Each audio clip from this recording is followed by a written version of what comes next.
So this is going to be our last chapter of the semester. We are just going to talk, we've already talked a little bit about population genetics at the first semester, not a ton. You all should have had some population genetics in 1110, at least in the lab. I believe you do a Hardy-Weinberg lab. So we're going to just kind of go through, maybe explain a little bit the Hardy-Weinberg model in a little bit more detail, so you kind of understand it a little better. And then, what's that? Yeah, pull out the old M&Ms. We can. We have them in the prep room if you want to go grab them. But I think it's at least my experience with students in 1110. They come out of that and they still don't quite really understand what it's all about. Now that we've done all this probability and we're all really, really comfortable with these things, we're going to go back and do it. And I think and I hope that when we do it this time and then we start talking about, okay, what is it? Why are we really doing? Why do we always talk about Hardy-Weinberg? Why is it important? How can it help us in research?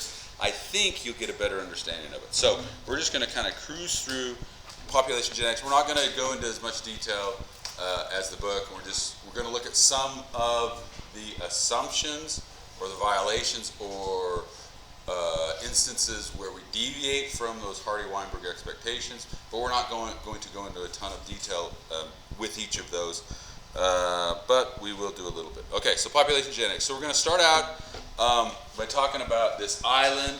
This is Pitcairn Island, and there is a history behind this island. And so it serves kind of as a really good natural sort of experiment, or as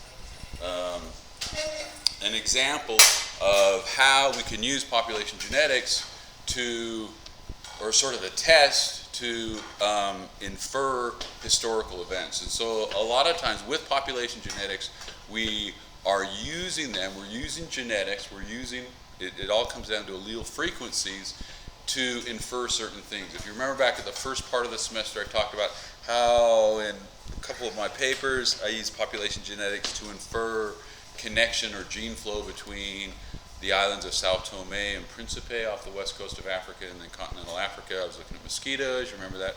Well, we can also do this with human populations. And so Pitcairn Island was colonized in 1790 by Christian Fletcher and a small group of sailors and Polynesians. Do any of you recognize the name Christian Fletcher? No? Has anybody ever seen the movie or read the book Mutiny on the Bounty? Yes. You have. So Christian Fletcher. Now do you remember who Christian Fletcher is? Christian Fletcher was the sailor in the Mutiny on the Bounty that led the mutiny against Captain Bligh. So after he led the mutiny, they all, they decided they got to get out away from everybody. They didn't want the British military to find them, because if you mutinize, what's the penalty? Death, yeah, right. So they decided, all right, we're going to go. They took, a number of Polynesian wives, I guess, with them to Pitcairn Island to start a new sort of colony. Okay, so this is 1790.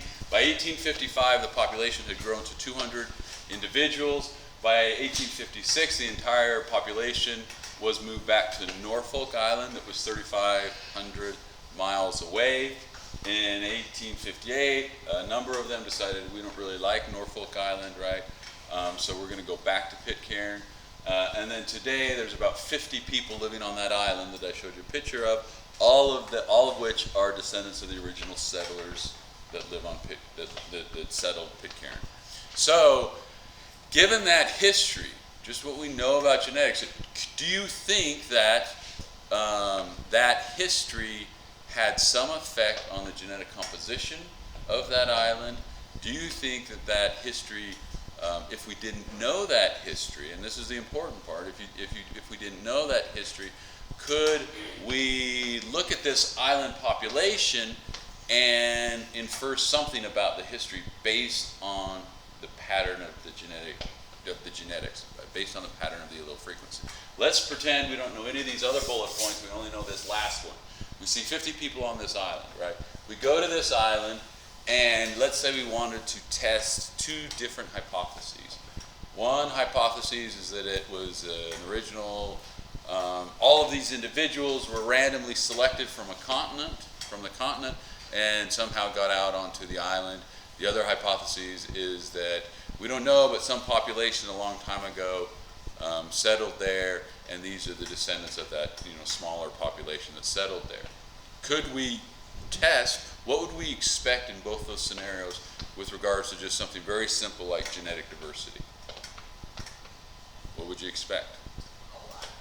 So so Corey's saying in which one? We'll just say hypothesis 1, small original population. Hypothesis 2, these are all just 50 people that were taken randomly from the continent. Let's say South America. So randomly from the continent. So on this one, hypothesis 1, what Corey was saying, say it again. There'd be a lack of so low genetic diversity, and then in this continental one, if you randomly select 50 people from across the South American continent, you're probably going to have a lot higher genetic diversity, right? So in a very simple sense, we already kind of intuitively know, okay, we can infer some things about a population based on the current distribution and the current pattern, the current levels of, let's say, allelic frequency things. Okay, so here's Pitcairn Island. It's way out to the west of South America, out even past like Easter Island. It's very, very isolated. It's not really close to any shipping lanes. They wanted to make sure they weren't in the regular sort of path of, here you have the Galapagos, right? So the Galapagos are 600 miles, so you're you're way out there. They had different episodes, and if we don't do it in this one, but you can go into even a more detailed look at the genetic diversity there, and because you kind of know the history, that's what makes it really, really nice, is that you know the history. And so we could answer a whole bunch of different questions, and these might be some of the questions that we could answer by looking at the population genetics and looking at these patterns. So the important thing is there are certain patterns. That's what Hardy-Weinberg, that's what we're going to get to. That's what Hardy-Weinberg is all about. It's like looking at certain patterns and saying, okay, we see this pattern, therefore that is telling us potentially something about the population. So here are a whole bunch of questions that you can answer. Okay, which of the founding alleles, genes were passed down through time? How did factors such as health, et cetera, influence the genetic composition? Has the island's genetic diversity changed through time? Does the island's population size, or does the population size of the island affect the genetic diversity? Does it affect it during time? How has the island, has the population evolved, and how did migration affect the genetic composition? Okay, so there's a whole bunch of questions that we can answer with population genetics. We're not going to go through and answer each of those. We're instead going to take a step back and then just talk about general population genetics and sort of revisit the Hardy-Weinberg model. Okay, so population genetics is, again, the study of genes in groups of individuals. And the important part is we're looking at alleles, allelic variation, and allelic frequency. That's the main part of population genetics. We are addressing things back to classical genetics, right? If we're looking at allele frequencies from one generation to the next, we are kind of doing transmission of classical genetics.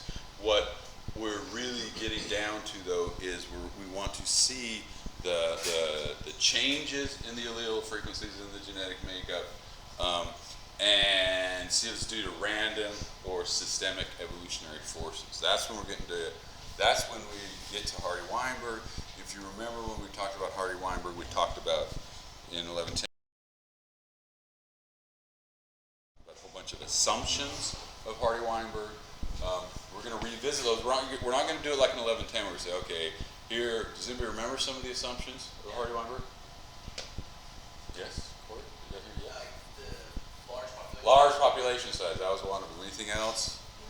No mutation. No mutation. no migration, random mating, etc., etc. So instead of just throwing all of those assumptions out, we're just going to say, okay, this is what a Hardy-Weinberg population should behave like, and then we're going to look at, okay, well, what if we aren't mating randomly? Then what pattern emerges? What if there is migration? What do we expect from migration, etc., etc. So we're going to start out with the null hypothesis, right? So the null model. So the null model, this Hardy-Weinberg model, or just the null model in general of population genetics, is that members of the population are mating randomly. All right, so that's kind of, I mean, we've been doing that all semester, right? Remember, we have our gene pool. What do we do with our gene pool?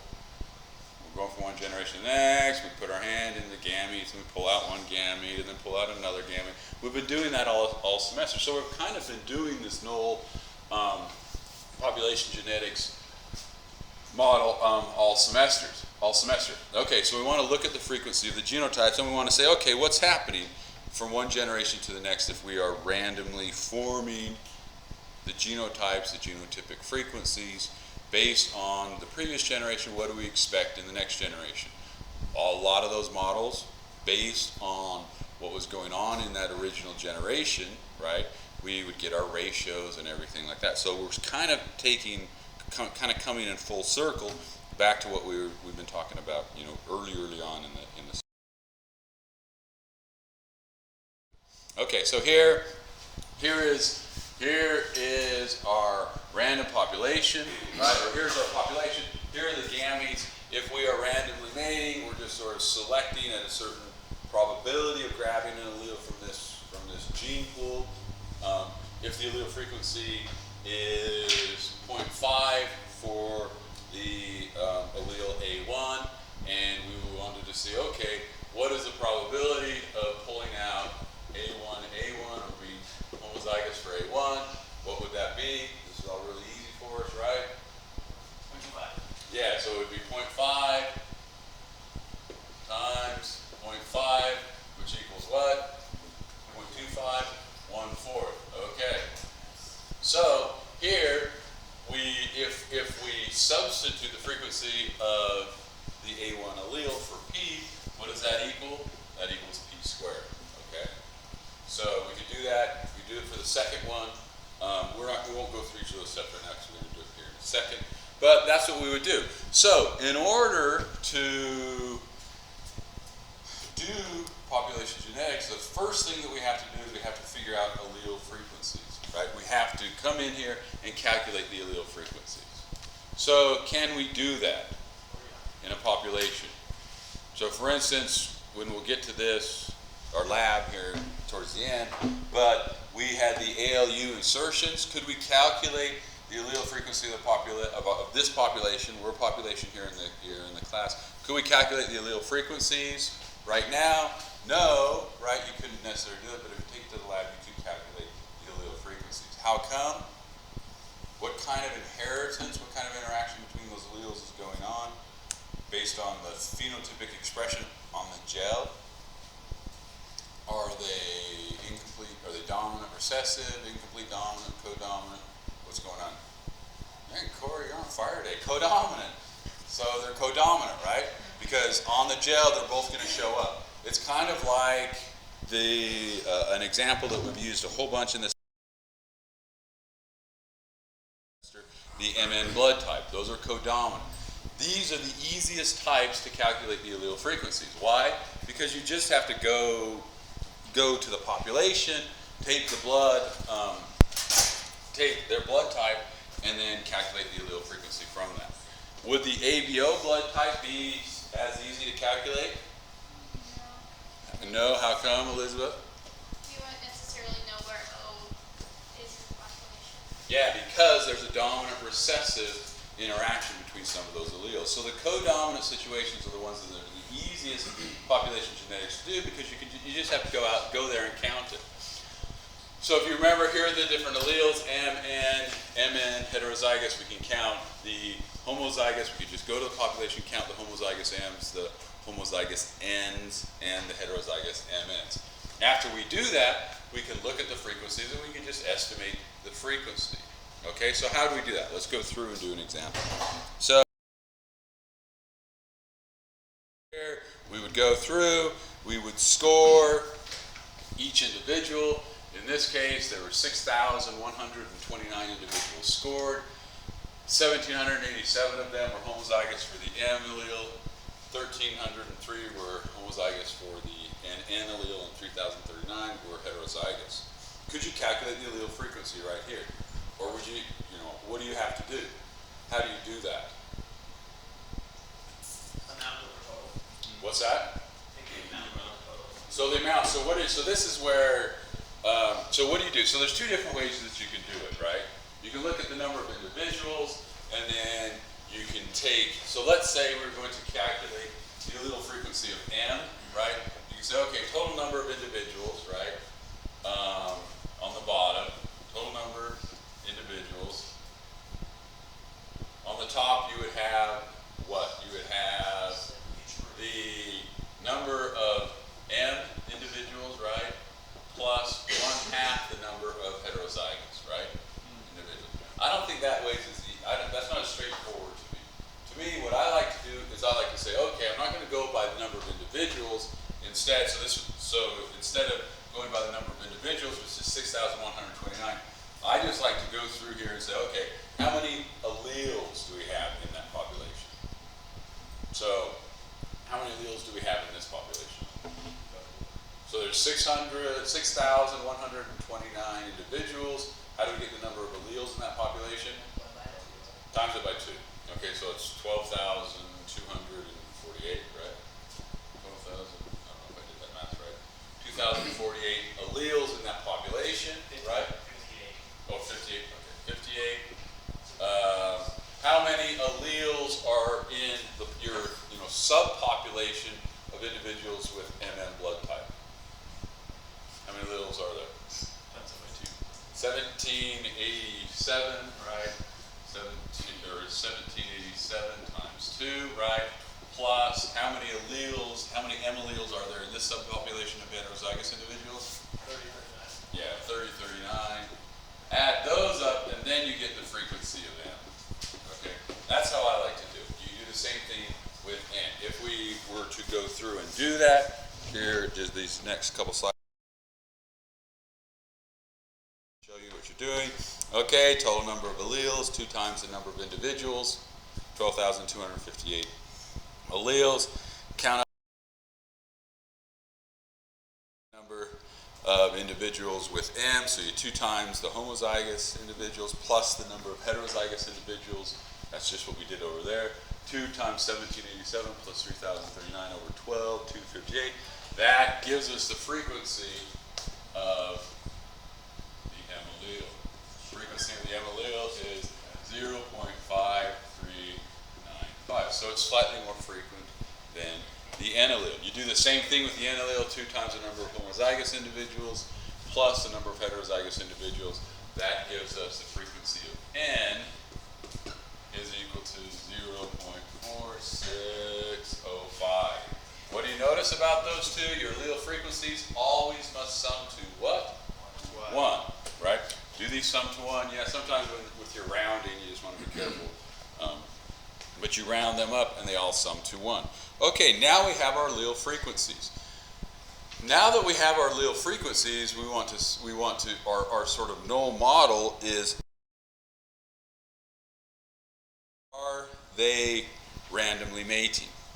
Okay, here, this slide, allele frequency, rather than saying, okay, frequency of M, we're going to call the frequency of MP, we'll call it P, and we'll call the frequency of NQ, right? So here we have P, right? How are we going to figure out what our expected genotypes are? So here's the main thing with population genetics. You're going from allele frequencies, you start with allele frequencies, and then you go to genotypic frequencies. So if you have an allele frequency, and your population is randomly mating, you already know what the allele frequency of that population, or the next population, or the next generation is going to be, right? It's what we've been doing all semester. So if you know the allele frequency of M, right, and that generation is randomly mating, we know what the population frequency of the heterozygous, I'll just put the genotype up here, MM individuals is going to be in the next generation, right? Because you have here probability of pulling an M allele out of the gene pool. That's one event. The other event is pulling another M allele out of the gene pool, right? We're calling these, both of these, instead of calling frequency of M, we're calling them P here, P here. So what is the probability in that gene pool that I reach in and pull out and grab an M allele? What's that probability? What's that? Well, no, the first one, the first event. That's right there, right? We'll just call it 0.53.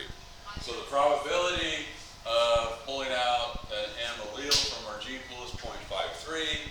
The probability of satisfying the second event, pulling out an M, is what? 0.53, right? If we just do this sort of symbolically with these variables, what Maya was saying, that's P squared, probability of this event and that event, we're multiplying it, right? Here we can come up with a number, here symbolically is P squared.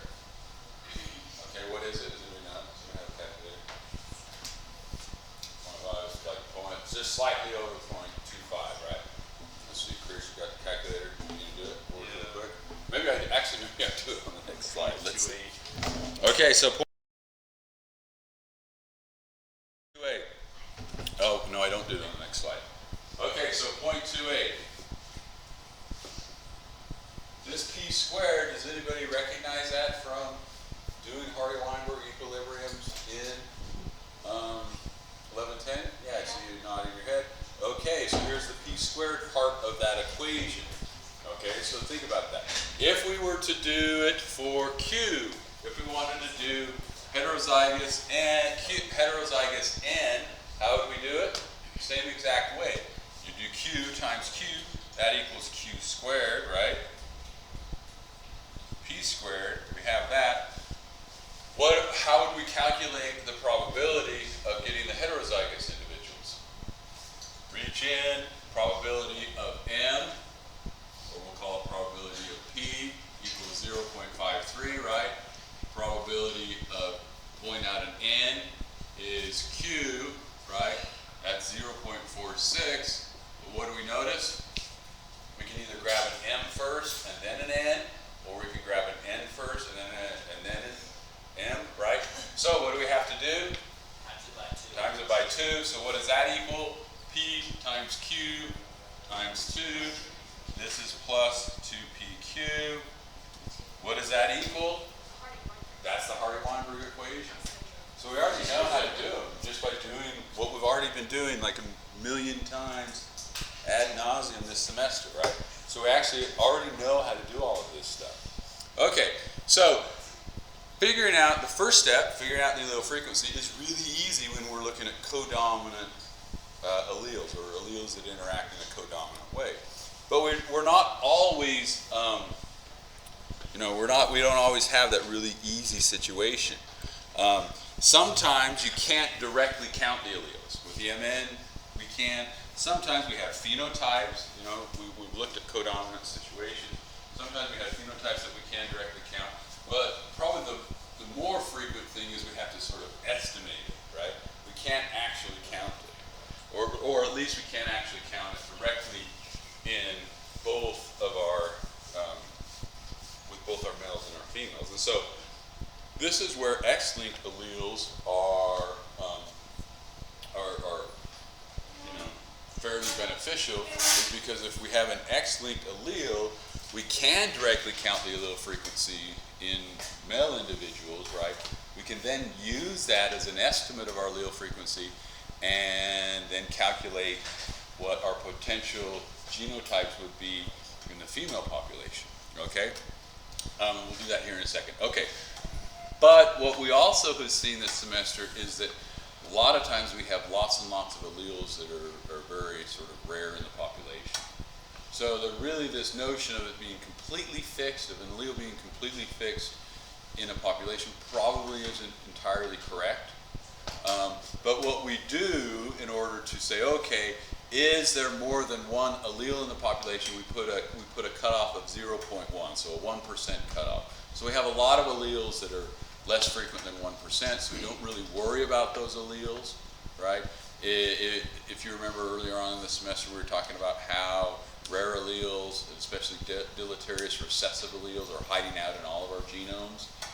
Those are hiding out at below that 1% level generally, and so we don't really factor those things into the population genetics. Not until we have an allele frequency above the 1% do we say, okay, here is another allele in the population. Now that becomes polymorphic, meaning that we don't just have one allele in the population, that we can have two or more or several.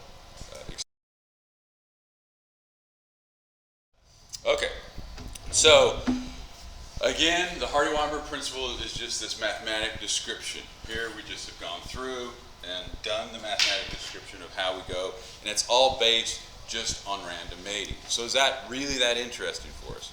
Maybe not, you know. It's like, okay, that's kind of interesting. We can go, we can calculate, and that's what we're going to do with our lab reports. We're going to say, okay, is our population here in the class in Hardy-Weinberg equilibrium for the ALU insertion for that allele? And we're going to go and do that, and if we find out it is, it's like, oh, okay, that's great.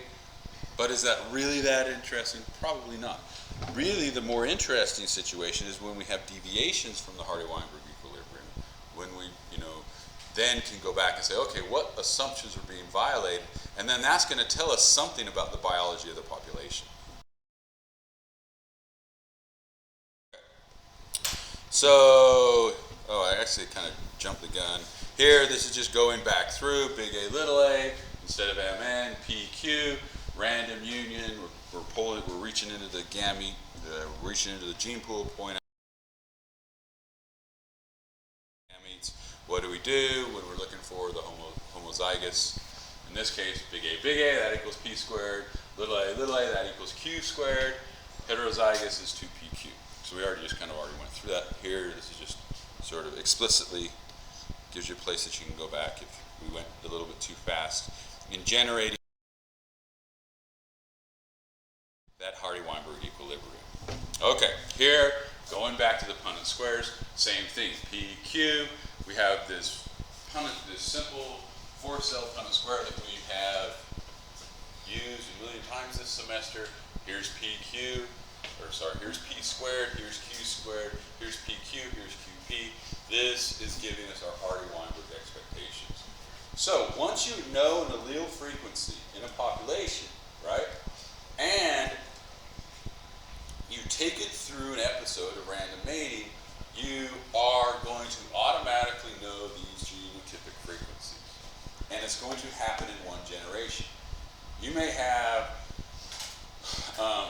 let's just say, this whole, it's not a totally great thought, but let's just say this whole class, we decide to go on a field trip, we're going to go somewhere, we get in a plane, and then we, crash out on some island in the Great Salt Lake, and nobody knows we're there, and we can't get off, right? Okay, so we could go and we could look at our allele frequencies of, let's say, our ALU allele frequencies, just like we did. Let's say we coincidentally brought a PCR machine with us, and all the instruments, and a UV box, and et cetera, et cetera. We decided to do a PCR because we were really bored out on that island. And then we may not be in Hardy-Weinberg equilibrium. But, again, not totally pleasant thought, but let's just say we randomly mated one generation out there, right? Well, you guys, not me, I'm back here at school. Okay, you randomly mate one generation, the next generation, one episode of random mating, and that next generation is going to be in Hardy-Weinberg equilibrium. We could predict, based on what we know about genetics, what the genotypic frequencies are going to be in that next population. Okay, and then we'll get through what could be some possible, if it didn't happen, what could be some possible explanations of why it wouldn't happen. If we were, under that umbrella of random mating, there's all these assumptions, but could we really, a small population like this, totally randomly mate out there? Probably not. Okay, so here are the genotypic frequencies. Here we're just generating this Hardy-Weinberg equation, this Hardy-Weinberg model, P squared, 2PQ, Q squared. Okay. So, let's go back and say, okay, here's our Hardy-Weinberg model. The assumptions is one, random mating, right? In order for mating to be completely random, there has to be no differential between survival and reproduction, totally random mating. Here is where we start to introduce other sort of assumptions. This is called that p squared 2pq q squared. This is what is known as the Hardy-Weinberg equilibrium. It's in Hardy-Weinberg equilibrium. In that island population out in the Great Salt Lake, if the next generation again satisfied all those assumptions by basically mating randomly, then that next population would have the exact same allele frequencies. That same population would have the exact same genotypic frequencies. If we went then and said, okay, we're the founding population, here's the first, we'll call it the F1s, and then the F2s, will each of those populations have the same allele frequency? Second question, will each of those populations have the same genotypic frequency? No, they didn't have the same genotypic frequency, right? But do they all have the same allele frequency? Yes. Yes, they all have the same allele frequency, but not the genotypic frequency. So Hardy-Weinberg is all about genotypic frequency based on an allele frequency. It doesn't change. If you're mating randomly, if there's no, and this is actually one of the assumptions, if there's no selection going on, et cetera, is there evolution happening out on that island? No, because it's random mating. The allele frequencies are staying the same. The most simple sort of explanation or definition of evolution is a change of allele frequency from one generation to the next. None of that would be happening out on the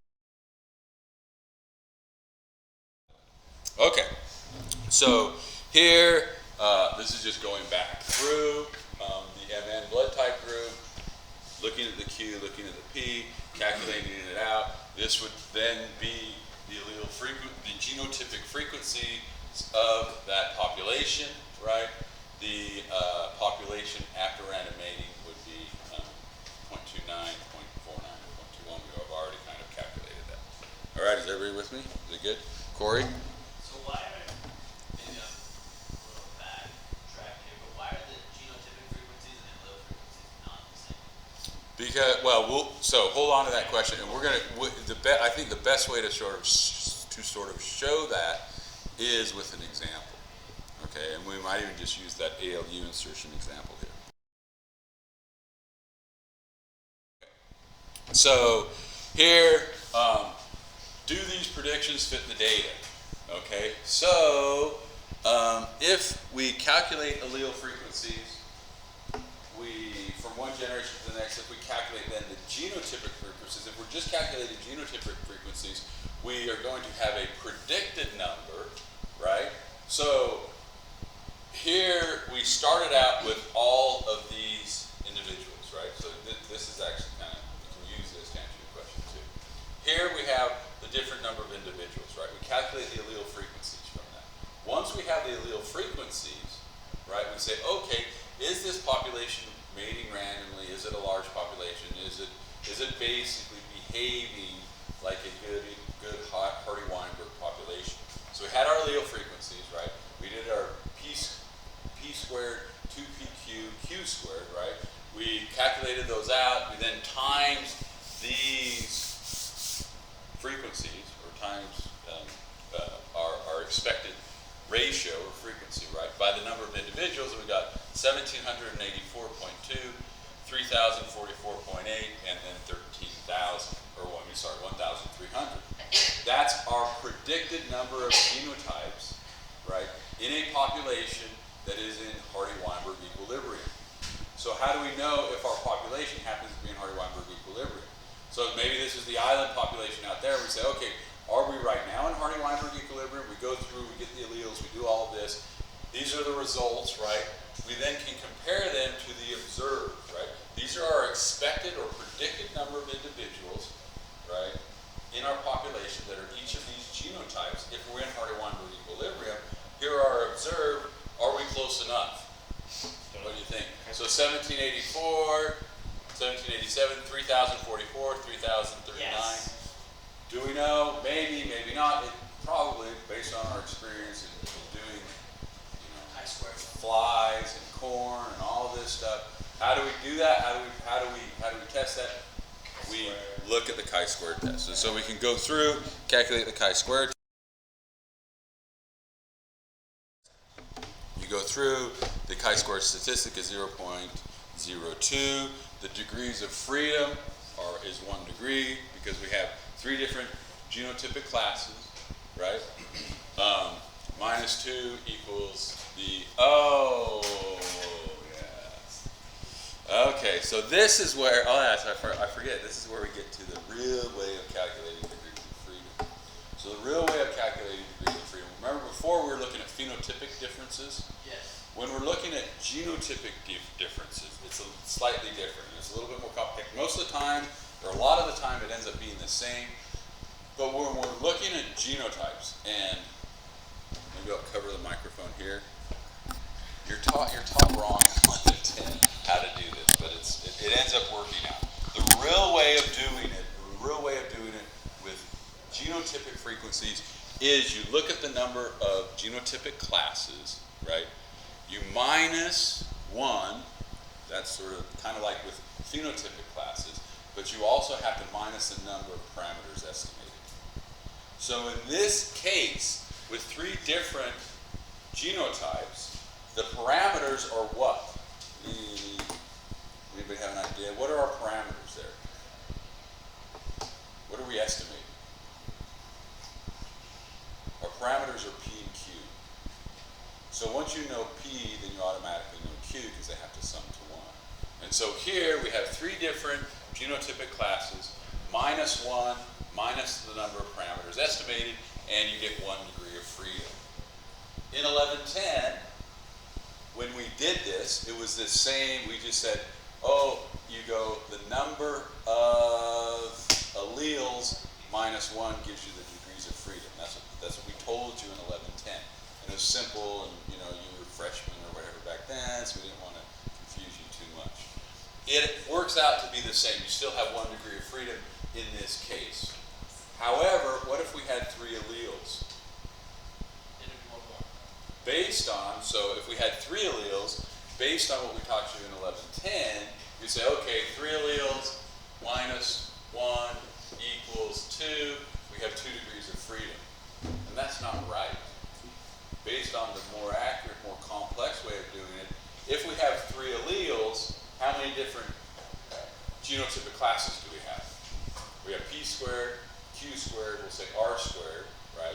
We have 2 PR, we have 2 RQ, and we have 2 PQ. So how many different classes do we have? 6 different classes. Minus, how many different parameters do we have to estimate? We have P, Q, and R. How many of those do we have to estimate? And we automatically know the third one. 2 minus 2 equals 4. So you actually have 4 degrees of freedom. So it's a little bit more complicated, but I just want to show you that. I'm not even gonna go into that, but just so you know that, not everything we tell you is, sometimes we're telling you things that aren't entirely true, but it's a shortcut and it helps you to kind of understand better. Okay, 1 degree of freedom. Okay, so conclusion would be, based on that 1 degree of freedom, we go back to our critical value chart. Based on all of that, we would say, okay, this population is in Hardy-Weinberg equilibrium. What is that telling us about the MN population? Yes. No. No, it's not telling us yes. You're on such a roll. What is it telling us? It does follow the Hardy-Weinberg. And so then what's that telling us about that particular population? Are people made team randomly? Yes. Yes. Is it why? Why did they happen to sample it from Woodstock or something? Or why are they mating randomly? Or is that entirely true? Well, since the allele frequency doesn't change and there's no input or output, does it have to be random for? Yeah. Well, so it's mating randomly, but here's the sort of caveat. People are mating randomly based on MN blood type. They don't have to be mating randomly on all characteristics, right? But those of you, how many of you are married or have a long-term partner in here? How many of you looked at certain things like the way that their calic, if it was clockwise or counterclockwise, or if their earlobes were attached or non-attached? How many for you was that a big influencing characteristic of choosing your mate? What's it a deal breaker? You know, or if you can curl your tongue or not curl your tongue. All of these different characteristics, right? What we do mate randomly based on a lot of characteristics. MN blood type, obviously, in this population, that we were mating randomly based on that. Also, what did we see? We saw that it was a large population size. There was probably no or little migration into or out of the population, et cetera, et cetera. So it can tell us a little bit about it. It tells us a little bit about that population. Okay. So, we can predict allele frequencies based on we can predict genotypic frequencies based on predicted allele frequencies, even if the interaction between the alleles is not codominant, even if the particular allele is not X-linked. Okay? Such is the case with PKU. We've talked about phenylketonuria. Somebody tell me what's happening with phenylketonuria. What's the interaction between the alleles, et cetera, et cetera. We've used this as an example a few times, right, this semester. What is the interaction between alleles with PKU and wild type individuals? Oh yeah, dominant recessive, right? Remember it's dominant. This is one of these recessive alleles. And so we could actually go out, and since it's a recessive condition, we can actually go out and measure one of the genotypes, right? What's the one genotype that we can actually go out and measure? Recessive homozygote. Yeah, the recessive homozygous, right? And so we'll just call that Q. So if we go out and we measure the incidence of individuals that have PKU, what symbol did we use before when we were talking about just little k? We'll just say it's little k. So little k squared, right? We could go out and we could figure out, and say we went out there and we said, okay, this is autosomal recessive disorder, PKU. The incidence of PKU in the population is, let's just say there's 1,000 individuals, right? We have n equals 1,000. The number of individuals with PKU is equal to 1, okay? Can we estimate an allele frequency based on that? And how do we do it? So remember, we want to do population genetics. So the first thing that we got to do is figure out an allele frequency. Can you use these data, right, that we have, that the incidence of PKU, having the PKU condition is 1 in 1,000 or 0.001. Can we use that to come up with an estimate of one of the allele frequencies? The allele frequency of Q. What do we know? So we know that Q squared, right, is equal to what? 1 divided by 1,000. So 1 divided by 1,000 is what? 0.0001.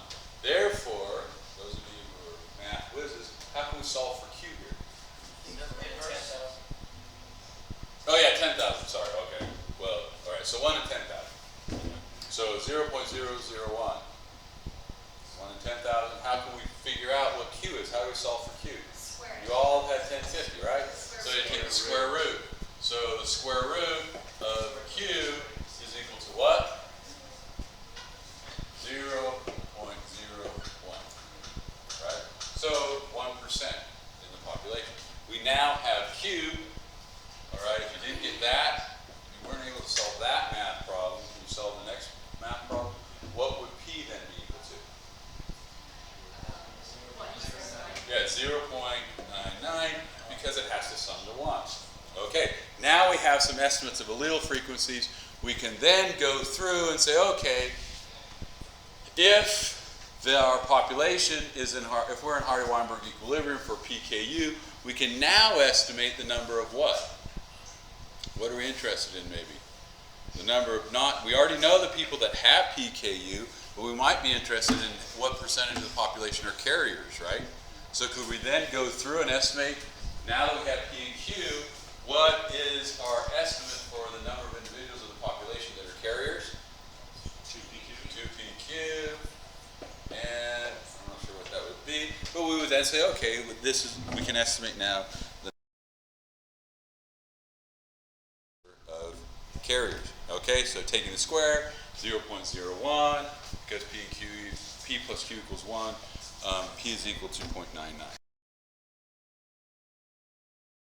Okay, number of heterozygous individuals, the number of carriers then is 0.0198. So low frequency of people with PKU, low frequency of individuals that are carriers, so the vast majority has that wild type allele. Okay. So now, man, we gotta hurry.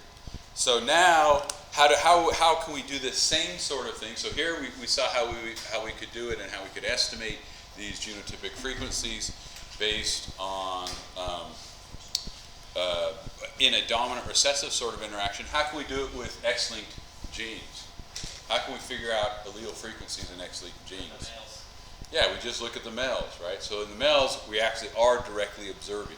So, say for instance, colorblind. Remember when we did that slide where was anybody colorblind in here? I can't remember. Yes, David was. Who was? David? Yeah, David's right. Oh, so David was colorblind. Could we, based on that little small sample, could we estimate the allele frequency of colorblindness? Maybe. We can estimate it, right? So how many males are there in here? 1, 2, 3, 4, 5, 6, 7. We'll say there's 10 plus David. No, we'll say 9 plus David. David was colorblind. What then would be the allele frequency of being colorblind? 10%, 0.1. Could we then say, okay, based on that, what do we expect the number of females in the population to be carriers? Could we estimate that? And how would we do that? Well, would it be what? So we see that Q is equal to 0.1, right? We estimated, we'll say little c. So P or Q, or we'll just say the frequency of little c is equal to 0.1. That means the frequency of big C is equal to 0.9. So how many females in the class? Let's say there's 10 females. How many females would be carriers? How would you do it? Or would we estimate? 2PQ, right? 2PQ equals 2 times 0.9 times 0.1. That equals 0.36 probably, right? So that would tell us, because we have a 10% allele frequency of little c, that means that about a third of the females in here, maybe, right, would be carriers for that. Okay. That's basically what you're doing here. Color blindness. This goes through. We used a real life example, right? Normal vision, color blindness. Here's David, Mr. Welsh. Instead of being 0.1, with 0.12, go through. You can then estimate the number of carriers here, big C, little c. And so there are a whole bunch of different ways that we can estimate the allele frequencies, right? So we just went through 3 of them. Codominance, right? Dominant recessive, we look at the recessive condition and estimate it from that, or sex linked. Those are just 3 different ways we can go. Once we have our allele frequencies, we then can estimate, okay, is our population in Hardy-Weinberg equilibrium? We have observed numbers, we have expected numbers, we can say yes or no. The more interesting cases is when it is not in Hardy-Weinberg equilibrium. When it's not in Hardy-Weinberg equilibrium, we look at exceptions. These are the assumptions that are not being satisfied. Non-random mating, unequal survival, population subdivision, migration. There's a whole bunch of different things, right? The most important thing, or the most interesting thing, though, is that you're making me tired, Pat. You got this really relaxed look on your face. Where was it? No, the most interesting thing, or the thing that makes this kind of cool is that there are expected patterns of deviation for each of these violations of the assumptions, or even within this. If it's non-random mating, and we see, for instance, that in the case of non-random mating, we've talked about consanguineous matings, right? Would that be non-random? That's non-random, right? It's not a random population sample. It is, the result of that is, and we've already gone through and calculated and all that, what's the result of interbreeding? What does that do to our allele frequencies? Increases the chance of what? Homozygosity, right? Because you're passing down that allele in our inbreeding loops and all of that. So a deviation from that of non-random mating, so we could say that's positive assortative mating, right? So you're mating with people that are more like you, i.e. your siblings or whatever, right? That gives you increase in homozygosity, decrease in heterozygosity. If you're in a population where you say, okay, we're going to do the opposite. We're going to, this population, people that are more different, so remember the MHC alleles, you're going to mate with them, or people that are more dissimilar mate with each other. What's that going to do to your heterozygous and homozygous frequencies? Is it going to increase your homozygous frequencies? Your heterozygous, and that's what you can do. And so that's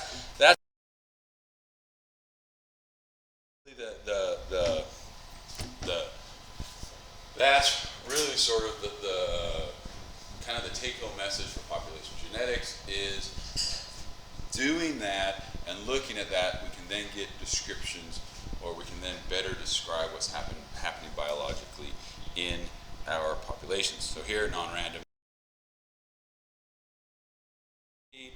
Here we can then go back through and calculate this mathematically.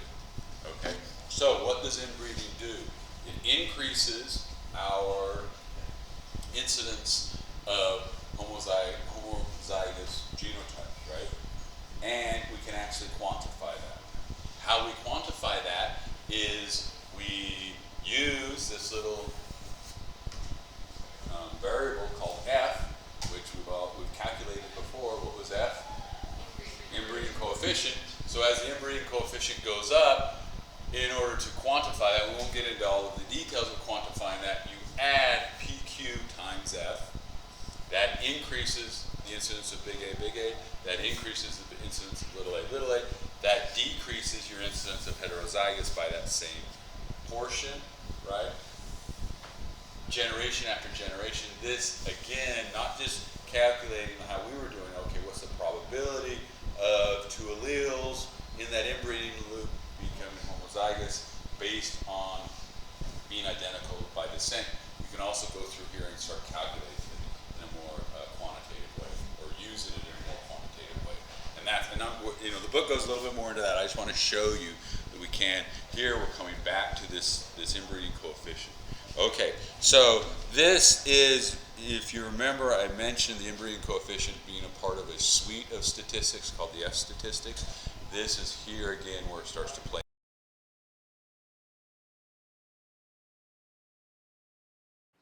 So population subdivision also affects Hardy-Weinberg equilibriums. When a population is truly randomly mating, we call that the population. We say that population is panmictic. So panmixia basically implies that there's equal probability for each member of that population to mate with another member of the population. Obviously, in natural populations, we have barriers to accessibility to mates and things like that, and so we often see a pattern of subdivision emerging which limits panmixia, or limits the individuals from mating one individual with another individual, and this is a violation of those Hardy-Weinberg assumptions.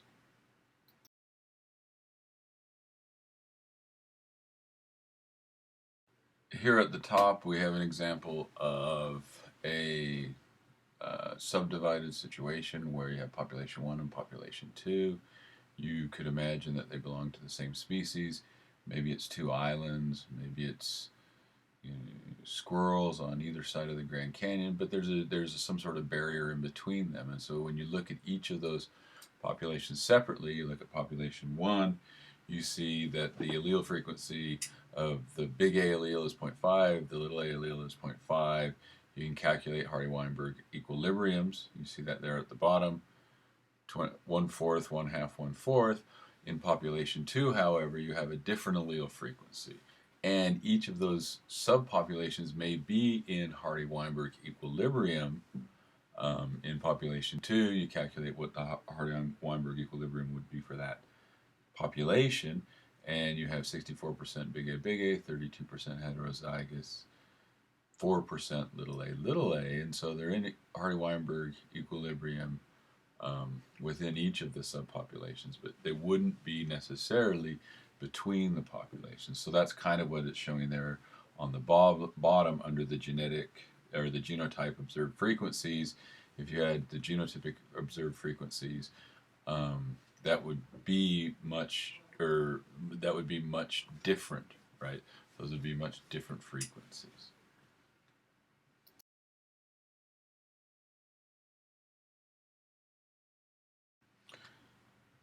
So what we see is that we have the two subdivided populations that were mating randomly, were in Hardy-Weinberg equilibrium. And then we had some geographic barrier, let's say that completely, we destroyed completely. The two populations then, or the two subpopulations then merged into a single population. Once you have that merged population, we could count calculate the allele frequencies, and we could compare observed genotypic frequencies to expected genotypic frequencies in the Hardy-Weinberg equilibrium, and what we would find is that they are not the same. But that situation would only last for one generation if subsequent to the merging of those populations that they did have random mating going on. We would then jump into the Hardy-Weinberg genotypic frequencies, and that would then be established in that next generation population.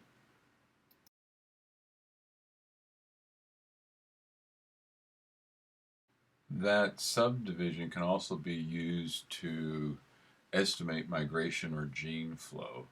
And so here we have an example. Say we have two lizards on either side of this slot canyon. Let's say it's down in southern Utah.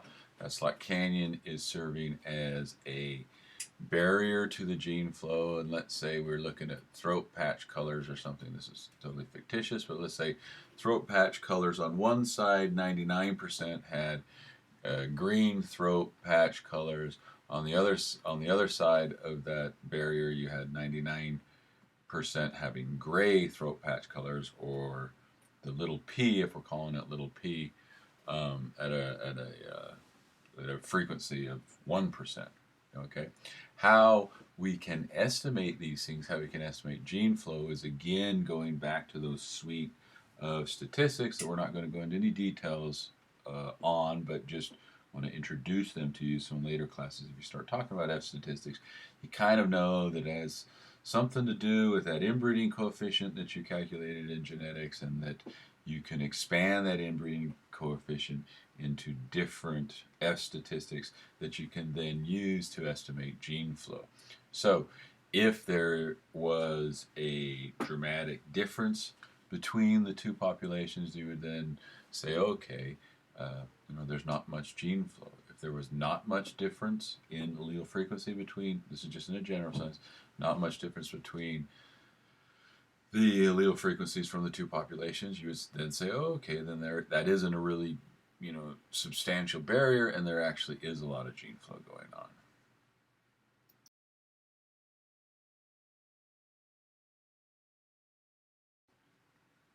So once again, what happens if that barrier, the bridge or whatever, say in this case there's some sort of rock fell and there was a bridge in between the two sides of that slot canyon, and the lizards could freely go from one side to the next, what would you expect would happen?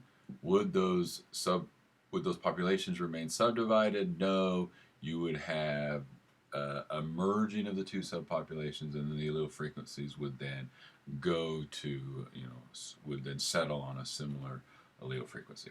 Okay, so that's all we're going to talk about for the population genetics. We just hit on a few different topics a little bit. Just wanted to give you an intro to it. And there you have it. We're done with this, and we're done with the semester. So good luck on the final.